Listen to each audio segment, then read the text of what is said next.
Halo, apa kabar mitra sehat yang ada di rumah? Senang sekali tentunya saya Sumahen Robi bisa menyapa kembali Anda masih dalam program Dokterku. Nah, untuk episode kali ini kita bakal membahas tema ataupun topik tentang stroke. Berbicara mengenai stroke. Stroke adalah kondisi yang terjadi ketika pasokan darah ke otak terganggu atau berkurang akibat penyumbatan atau pecahnya pembuluh darah. Tanpa darah, otak tentunya tidak akan mendapatkan asupan oksigen dan nutrisi, sehingga sel-sel pada sebagian area otak akan mati. Kondisi ini tentunya menyebabkan bagian tubuh yang dikendalikan oleh area otak yang rusak tidak dapat berfungsi dengan baik.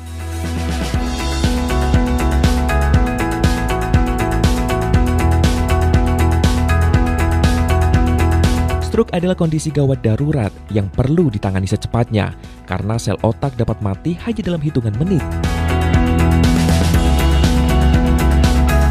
Tindakan penanganan yang cepat dan tepat dapat meminimalkan tingkat kerusakan otak dan mencegah kemungkinan munculnya komplikasi. Nah, berbicara dengan topik ataupun tema untuk edisi kita hari ini, kita juga bakal sharing dan juga ngobrol tentunya bersama dengan dokter yang berkompeten di bidangnya, yaitu dokter spesialis saraf dari Rumah Sakit Budi Rahayu Kota Pekalongan.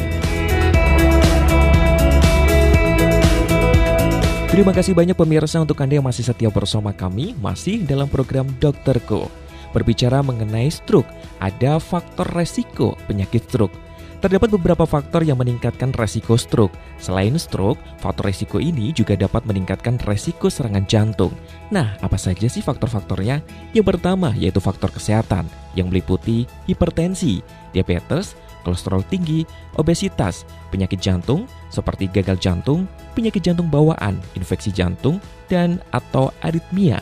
Kemudian juga pernah mengalami TIA atau serangan jantung sebelumnya. Kemudian faktor yang kedua yaitu faktor gaya hidup yang meliputi merokok, kurangnya olahraga ataupun aktivitas fisik, konsumsi obat-obatan terlarang, dan kecanduan alkohol. Kemudian untuk faktor lainnya yaitu faktor keturunan dan dengan bertambahnya usia.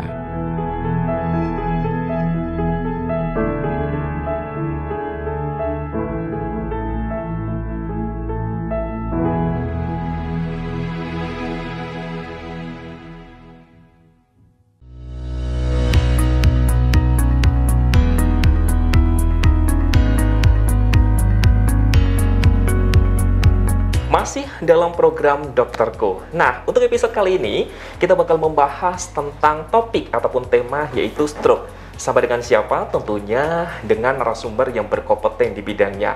Masih dari Rumah Sakit Budi Rahayu Kota Pekalongan, langsung saja kita sapa ataupun kenalan sama narasumber kita untuk edisi hari ini. Halo, apa kabar dokter hari ini? Halo, selamat siang Mas, baik. Baik ya. Iya. Nah, sekarang di depan Aziz sudah ada Dokter Laksmi, dokter spesialis saraf yang berada di Rumah Sakit Budi Rahayu Kota Pekalongan. Dokter, untuk episode kali ini kan kita bakal membahas mengenai tema ataupun topik stroke gitu kan. Sebenarnya bisa dijelasin nggak sih untuk pemirsa yang ada di rumah, apa sih stroke itu? Gitu. Silakan dokter. Iya, jadi stroke itu sebenarnya adalah penyakit yang disebabkan oleh gangguan di pembuluh darah otak. Oke. Jadi otak itu kan adalah organ yang mengatur semuanya, baik itu gerakan tubuh, fungsi bicara, fungsi daya pikir kita, fungsi menelan. Nah, yang mensupport semua itu adalah aliran dari pembuluh darah otak. Nah, stroke itu disebabkan oleh bisa karena sumbatan di pembuluh darah tersebut ataupun pecahnya dari pembuluh darah tersebut. Waduh, gitu ya. Jadi itulah yang dinamakan dengan stroke, adanya pecahnya pembuluh darah dan ataupun sumbatan gitu ya dokter yang terjadi, kemudian terjadilah stroke itu gitu. Iya, betul sekali. Nah, kalau kita berbicara mengenai stroke dokter, apakah ada jenis-jenisnya dokter? Ada, jadi tergantung dari penyebabnya tadi kita bisa bagi dua, yaitu yang pertama itu berupa sumbatan, ataupun yang kedua kalau pecah pembuluh darahnya itu namanya stroke perdarahan. Oke ya, jadi kalau kita berbicara mengenai stroke ada dua nih ya. Iya. Bisa dijelaskan secara detail dokter, itu apa tuh namanya penyebabnya seperti apa, kemudian juga apa ya penyebab dari jenis yang pertama itu apa, jenis yang kedua itu apa, biar pemirsa yang ada di rumah tentunya bisa tahu secara detail ataupun bisa mengantisipasi agar hal tersebut tidak terjadi gitu? Silakan. Iya, jadi untuk stroke itu baik yang sumbatan maupun perdarahan sebenarnya faktor risikonya itu sama. Dan faktor risiko itu tidak bisa berdiri sendiri. Kalau dulu mungkin mitosnya orang-orang kenal, oh kalau orang punya darah tinggi pasti stroke. Tapi ternyata ada juga kok bapak saya kena stroke padahal dia darahnya tidak pernah tinggi, kolesterolnya juga normal-normal saja. Mungkin yang belum diketahui banyak orang, faktor risiko stroke itu ada dua. Yang pertama adalah yang bisa dimodifikasi, yang kedua yang tidak dapat dimodifikasi.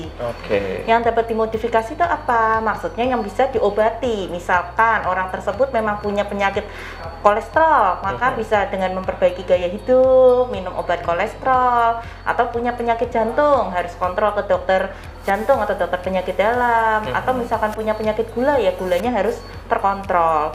Sedangkan faktor risiko yang tidak dapat dimodifikasi, ya contohnya adalah usia. Seiring bertambahnya umur, pasti pembuluh darah otak juga makin kaku, kualitasnya juga makin jelek. Itu tidak dapat dihindari. Lalu yang kedua juga jenis kelamin. Contohnya jenis kelamin laki-laki itu lebih besar resikonya untuk terkena stroke dibandingkan jenis kelamin perempuan. Gitu ya. Jadi ini kayak hal baru yang mungkin baru diketahui gitu. Ternyata betul sekali. Laki-laki resikonya jauh lebih besar daripada perempuan. Kenapa, dokter? Kok seperti itu?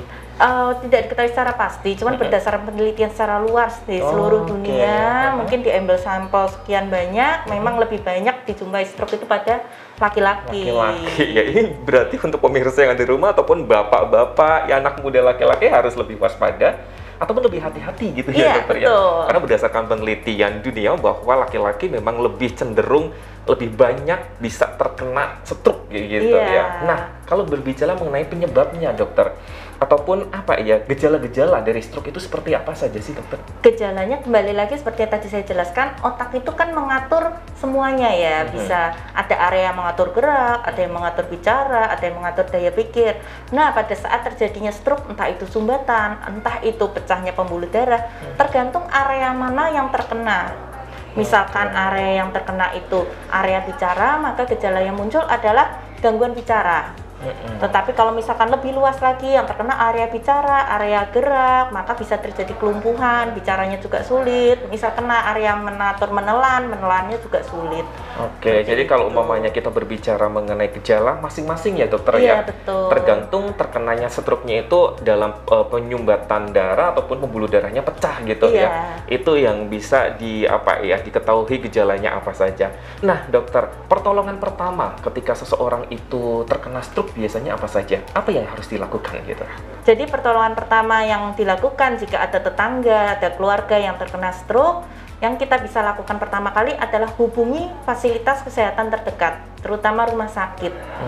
Tidak usah pasien itu ditusuk-tusuk seperti dulu mitosnya ditusuk-tusuk dulu atau dipijat-pijat dulu atau dibiarkan dulu aja beberapa hari ini. Atau tren yang terbaru ini, kita takut nih ke rumah sakit jadi nggak usah ke rumah sakit gitu karena sedang pandemi COVID gitu ya dokter. Iya betul. Itu adalah tindakan yang salah ya dokter Jadi salah besar. Kenapa? Karena semakin cepat ditangani, sel-sel otak yang tersumbat ataupun yang mengalami perdarahan itu akan harapannya untuk kembali seperti semula lagi cukup besar. Tetapi jika semakin lama ditangani, sel-sel tersebut sudah terlanjur rusak. Jadi kualitas otaknya juga sudah tidak baik. Untuk penyembuhannya pun tentunya akan lebih susah gitu ya dokter ya. Iya, betul sekali. Jadi buat pemirsa yang ada di rumah, ini jangan sampai kita meyakini mitos-mitos yang ada ya. Seperti tadi, kalau umpamanya terkena stroke, kemudian tangannya atau jarinya ditusuk pakai jarum, itu sebenarnya mitos. Jadi itu nggak ada fungsinya ataupun pengaruhnya apapun gitu ya dokter ya. Yang paling tepat ataupun benar itu adalah langsung dibawa ke rumah sakit karena biar ditangani sama tentunya orang-orang yang berkompeten di bidangnya gitu ya dokter ya untuk melakukan pertolongan pertama. Nah, berbicara mengenai faktor resiko dokter, faktor resiko seperti apa sih yang bisa mengenai stroke ini gitu loh? Seperti yang tadi saya jelaskan tadi kan ada dua ya, tadi mungkin udah disinggung sedikit yang bisa dimodifikasi seperti gula, tensi, kolesterol, atau yang tidak dapat modifikasi seperti tadi jenis kelamin laki-laki, lalu juga usia, lalu mungkin genetik juga bisa ya dokter seperti contohnya keturunan. keturunan. Walaupun tidak 100% orang yang bapak ibunya pernah kena stroke, anaknya pasti stroke, tidak seperti itu. Cuman kita tetap harus lebih ekstra waspada jika ada anggota keluarga kita yang ada riwayat stroke sebelumnya. Oke ya, jadi buat pemirsa yang ada di rumah ini paling tidak sedikit tahu ya knowledge apa tadi yang sudah disampaikan sama Dokter Laksmi, tentunya dokter spesialis saraf di Rumah Sakit Budi Rahayu. Ini harus waspada dan juga jaga-jaga ya dokter ya, dan semuanya tidak terjadi sebelum itu terjadi ataupun hal-hal yang tidak diinginkan. Yang paling penting adalah pesannya kalau apabila terjadi stroke, hal yang pertama ataupun pertolongan pertama adalah langsung datang ke rumah sakit agar dapat ditangani sama yang berkompeten gitu. Dokter Laksmi, terima kasih banyak sudah sharing bareng kita semuanya, tentunya untuk masyarakat yang ada di rumah juga. Dan buat pemirsa yang ada di rumah juga jangan kemana-mana, nanti kita juga bakal tentunya lanjutin lagi obrolan kita masih dalam program Dokter Go.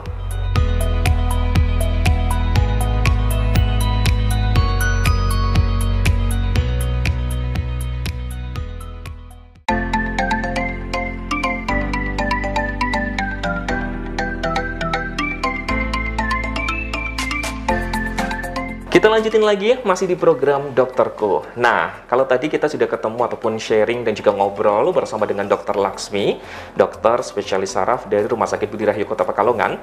Sekarang kita sudah berada ataupun bersama dengan Dokter Robi Cahyadi, spesialis kedokteran fisik dan juga rehabilitasi. Langsung saja kita sapa. Apa kabar Dokter Robi? Halo, selamat siang. Sehat ya dokter ya? Sehat, Mas. Oke ya.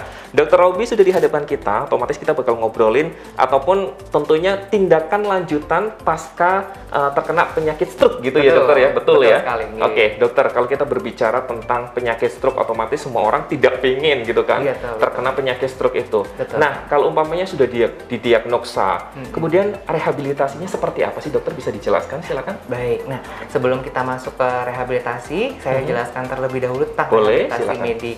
Jadi rehabilitasi medik itu merupakan pelayanan kedokteran fisik dan rehabilitasi yang sifatnya komprehensif, menyeluruh, yang nantinya tujuannya untuk meminimalisir disabilitas atau kecacatan fisik, kemudian supaya pasien lebih mandiri nantinya, misalnya dalam aktivitas seperti mandi, makan, berpakaian, lalu juga ke toilet pribadi, kemudian juga untuk supaya pasien dapat berpartisipasi juga di lingkungan masyarakat maupun keluarganya kembali.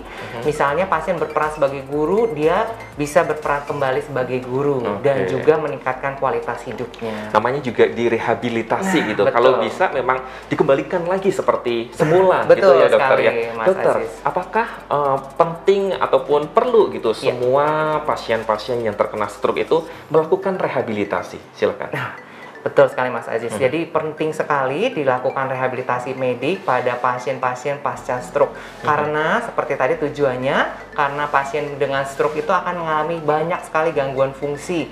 Mulai dari gangguan gerak seperti kelemahan anggota gerak, lalu ada fungsi bicara atau menelan, dan juga fungsi dari tangan sebagai aktivitas fisiknya. Misalnya untuk mandi, berpakaian, untuk tadi ke toilet, dia pasti akan membutuhkan bantuan. Sangat penting sekali ya dokter. Betul ya. sekali, untuk Mas organ Aziz. tubuh itu tentunya bekerja seperti semula. Betul gitu. sekali, kita kalau aja kita semutan aja mungkin susah ya dokter ya. Betul sekali, untuk Mas mau gerak Aziz. dan lain sebagainya. Apalagi ini kena stroke gitu ya. betul. Memang harus direhabilitasi. Nah kalau boleh tahu dokter, apa saja sih tentunya manfaat dari dilakukannya rehabilitasi ini? Baik, jadi manfaat rehabilitasi medik itu sendiri banyak sekali Mas Aziz.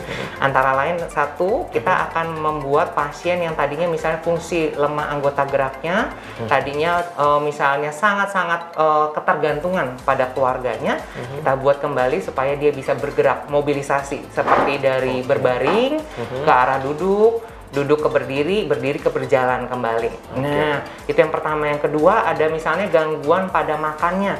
Biasanya pasien dengan pasca stroke terdapat gangguan menelan dan juga gangguan bicara jadi pelo, kemudian jadi tidak agak bisa mengerti. Nah, gitu seperti ya, dokter, itu, ya? betul.